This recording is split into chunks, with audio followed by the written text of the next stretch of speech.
ఇప్పుడు మనం లేబుల్స్ని, text బాక్సెస్ని, command బటన్స్ని use చేసుకునే ఇంకొక ప్రోగ్రామ్ చూద్దాం. సో ఇప్పుడు న్యూ సెలెక్ట్ చేసుకోకుండా ఆల్రెడీ ఉంది కాబట్టి మన ప్రాజెక్టు, ఆ ప్రాజెక్ట్ పేరు క్లాస్ అని ఇచ్చున్నాం. ఇంతకు ముందర ప్రోగ్రాంలో దాన్ని సెలెక్ట్ చేసుకొని ఓపెన్ చేయండి. సో ఇప్పుడు ఏ ఫాము ఓపెన్ కాలేదు అనుకుంటే ఇక్కడ మీరు ప్రాజెక్ట్ ఎక్స్ప్లోరర్లోకి వెళ్ళాలి. ప్రాజెక్ట్ ఎక్స్ప్లోరర్ వ్యూలో ఉంటుంది, లేదంటే కంట్రోల్ R ప్రెస్ చేసినా కానీ వస్తుంది. క్లిక్ చేసి ఈ ఫామ్స్, ఫస్ట్ ఫామ్ ఆల్రెడీ ఉంది మనకి. రెండో ఫామ్ని డిజైన్ చేయాలి అంటే మీరు ప్రాజెక్ట్లోకి వెళ్ళి ప్రాజెక్ట్ మెనూలోకి యాడ్ ఫామ్ అని ఈ ఫామ్ సెలెక్ట్ చేసుకొని ఓపెన్ అనండి. సో ఈ ఫామ్ రావడం జరిగింది కొత్తగా. సో దీంట్లో ఇప్పుడు రెండు టెక్స్ట్ బాక్సుల్లో ఉండే డేటాని యాడ్ చేసి మూడో దాంట్లో ఎలా పెట్టాలి అనే దానికి మనం ఒక ఫామ్ని ఇక్కడ డిజైన్ చేస్తున్నాం కంట్రోల్స్ తోటి. చూడండి, first text box, second text box, third one. ఈ మూడిటికి కూడా లేబుల్స్ ఇవ్వండి మూడిటి ముందర.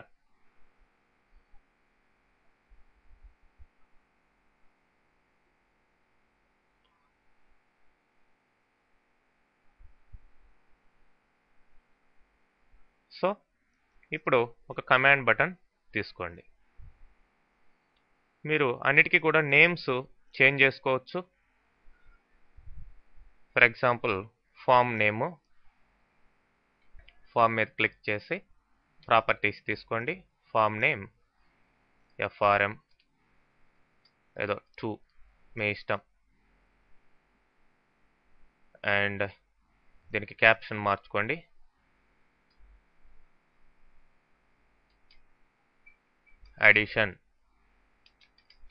అడిషన్ ఫామ్ అని ఇస్తున్నాను. ఇప్పుడు లేబుల్స్కి కూడా నేమ్ మార్చుకోండి. లేబుల్ LBL NO1 అని ఇచ్చాను. అట్లానే లేబుల్ 2 కూడా LBL NO2, అట్లానే LBL రిజల్ట్ అనేదానికి LBLRES అని ఇవ్వడం జరిగింది. అట్లానే టెక్స్ట్ బాక్స్కి TXT NO1, TXT NO2, TXT result. ఇక్కడ CMD యాడ్ అని ఇవ్వండి నేమ్. ఇప్పుడు క్యాప్షన్స్ మార్చుకోండి. లేబుల్కి క్యాప్షన్ NO1 అనివ్వండి, దీనికి NO2, దీనికి రిజల్ట్ అని క్యాప్షన్ ఇవ్వండి. సో టెక్స్ట్ బాక్స్లో ఉన్న ఈ TXT1 అది క్లియర్ చేసేయండి. జస్ట్ బ్యాక్ స్పేస్ ప్రెస్ చేస్తే అవి క్లియర్ అయిపోతాయి. నెక్స్ట్ కమాండ్ బటన్కి క్యాప్షను యాడ్ అని ఇవ్వండి. సో ప్రాపర్టీ సెట్టింగ్ అంతా కంప్లీట్ అయింది. ఇప్పుడు మీరు దీని మీద డబుల్ క్లిక్ చేసి ఏం చేస్తారంటే ఫస్ట్ టైం మనం వేరియబుల్స్ డిక్లేర్ చేస్తున్నాం. A, B, C as integer అని 3 వేరియబుల్స్ తీసుకున్నాం. A, B, C అనే 3 వేరియబుల్స్ తీసుకున్నాం. ఈ 3 కూడా ఇంటీజర్ డేటా టైప్కి సంబంధించినటువంటి. సో ఇప్పుడు ఏలోకి టెక్స్ట్ బాక్స్ 1లో ఉన్న వాల్యూ వెళ్ళాలి. టెక్స్ట్ బాక్స్లో ఉన్న టెక్స్ట్ బాక్స్ పేరు ఏంటండి? ఫస్ట్ దాన్ని TXT NO1 డాట్ టెక్స్ట్. అయితే ఇక్కడ మీరు గమనించాలి, టెక్స్ట్ అనేది మనకి స్ట్రింగ్ ఫార్మాట్లో ఉంటుంది కాబట్టి దీన్ని కన్వర్ట్ చేసుకోవాలి. ఎందుకు? A అనేది ఇంటీజర్ వేరియబుల్ కదా, కాబట్టి CINT బ్రాకెట్ పెట్టి ఇక్కడ బ్రాకెట్ క్లోజ్ చేయండి. అంటే కన్వర్ట్స్ ఇంటూ ఇంటీజర్. దీంట్లో ఉన్న వాల్యూ ఇంటీజర్ ఫామ్లోకి కన్వర్ట్ అయ్యి దీంట్లో స్టోర్ అవుతుంది. ఇదే విధంగా B equal to CINT of text TXT NO2 dot text. Okay, so ఇప్పుడు C equal to A plus B అని సిలోకి ఆ రెండు నెంబర్ని యాడ్ చేసాం. సో ఇప్పుడు సిలో ఉన్న వాల్యూ టెక్స్ట్ బాక్స్ 3లో పెట్టాలి. అంటే txt res dot text equal to మీరు దీంట్లో ఉన్న టెక్స్ట్ స్ట్రింగ్ ఫార్మాట్లో కావాలి కాబట్టి cstr, ఈ conversion function C converts into string అనమాట. సో సి అంటే దీంట్లో టెక్స్ట్ యాక్చువల్గా స్ట్రింగ్ ఫార్మాట్లోకి వెళ్ళాలి కాబట్టి ఈ నంబర్ ఇంటిజర్ని కాస్త స్ట్రింగ్లోకి కన్వర్ట్ చేసి దీంట్లో స్టోర్ చేస్తున్నాం. So that's all. ప్రోగ్రామ్ అయిపోయింది. దేంట్లో రాసాం? సిఎండి యాడ్ బటన్ క్లిక్ ఈవెంట్లో మనం రాయడం జరిగింది. సో ఫామ్ని సేవ్ చేసుకోండి.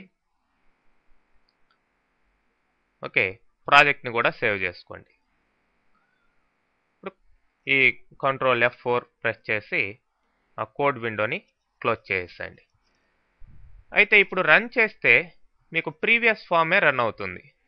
మరి ఈ ఫామ్ సెకండ్ ఫామ్ రన్ కావాలి అంటే ప్రాజెక్ట్లోకి వెళ్ళి ప్రాజెక్ట్ ప్రాపర్టీస్, ఇప్పుడు స్టార్టప్ ఆబ్జెక్ట్ అని ఉంది. Startup object form FRM first అని ఉంది. రన్ చేసినప్పుడు ఇదే రన్ అవుతుంది. అలా కాకుండా FRM2 అని సెలెక్ట్ చేసి ఓకే ప్రెస్ చేయండి. ఇప్పుడు సెకండ్ ఫామ్ రన్ కావడం జరుగుతుంది. ఇప్పుడు స్టార్ట్ బటన్ ప్రెస్ చేయండి, లేదంటే F5 ప్రెస్ చేయండి కీబోర్డ్ ద్వారా. సో ఇప్పుడు రన్ అయింది ఇది. ఇప్పుడు నెంబర్ 1ని ఇక్కడ టైప్ చేయాలి. అట్లానే ఇక్కడ క్లిక్ చేసి నెంబర్ 2ని టైప్ చేయండి. ఇప్పుడు రిజల్ట్ ఇక్కడ రావాలి మనకి. సో యాడ్ అనగానే మనకి రిజల్ట్ రావడం జరిగింది. అంటే దీంట్లో ఉన్న వాల్యూని ఏలోకి తీసుకున్నాం, దీంట్లో ఉన్న వాల్యూని బిలోకి తీసుకున్నాం, ఆ రెండింటిని కలిపి సిలోకి పెట్టాం.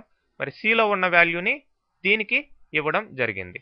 అదే ఫర్ ఎగ్జాంపుల్ ఇక్కడ 100, ఇక్కడ 200 ఇచ్చామనుకోండి, యాడ్. సో చిన్న నెంబర్లు ఇవ్వండి వీలైనంత వరకు. ఇంటిజర్లో ఎక్కువ వాల్యూ స్టోర్ కాదు కాబట్టి ఇట్లా చిన్న నెంబర్లు ఇస్తే మీకు రిజల్ట్ అనేది రావడం జరుగుతుంది. సో ఓకే, క్లోజ్ చేస్తున్నాను. సో ఈ విధంగా మీరు ఈ ఫామ్ని డిజైన్ చేసి ప్రాపర్టీ సెట్ చేసి మీరు కోడింగ్ యాడ్ బటన్లో రాయడం జరిగింది. సో ఏం తీసుకున్నాం? 3 label controls, 3 text box controls, ఒక కమాండ్ బటన్ తీసుకొని మనం ఈ ప్రోగ్రామ్ని కంప్లీట్ చేయడం జరిగిందండి. ఓకే.